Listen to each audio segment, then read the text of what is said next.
Sa unang araw ng Agosto taong kasalukuyan, mga bandang alas 12:30 ng hapon, sa isang junk shop sa F. Manalo Street, Barangay Batis, San Juan City, isang pagnanakaw ang nangyari na agad na respondihan ng kapulisan ng San Juan City sa tulong ng mga barangay tanod. Ayon sa biktima na may-ari ng junk shop, dumating di umano ang suspect na kinilalang si alias Janjan sa kanyang junk shop at nagbenta ng mga scrap metals. Subalit matapos itong mabayaran ng may-ari at nang ito ay paalis na, ay tinangay di umano ng suspect ang isang sako ng bigas na may lamang mga copper wires at mabilis na umalis sa lugar.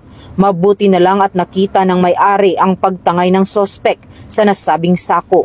Agad nitong hinabol ang suspect, sabay sigaw ng paghingi ng tulong. Napansin naman ng mga barangay tanod ang paghingi ng tulong ng biktima at agad tumulong na mahuli ang suspect. Itinawag naman agad ng biktima sa San Juan City Police Station ang pangyayari na mabilis namang tinugunan ng kapulisan at matagumpay na nahuli ang suspect. I am very thankful to San Juan Police and the officers who assisted me that day.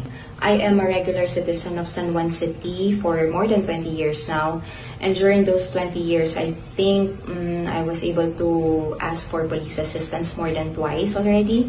But I am very particular with my recent experience with our police force when I personally went to the Central Police Station of San Juan City because of a criminal activity in my area. I think San Juan City is very lucky to have this kind of officers around.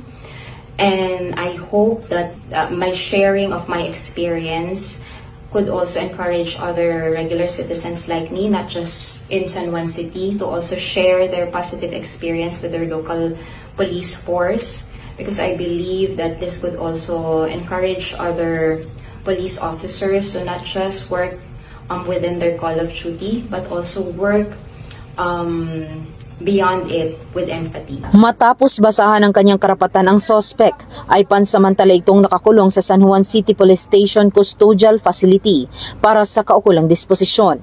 At ito ay sinampahan ng paglabag sa Article 308 of the Revised Penal Code o theft. Mula dito sa Eastern Police District, ako po ang inyong PNN correspondent, Patrolwoman Jenny Midolor, alagad ng batas, tagataguyod ng Balitang Pulis.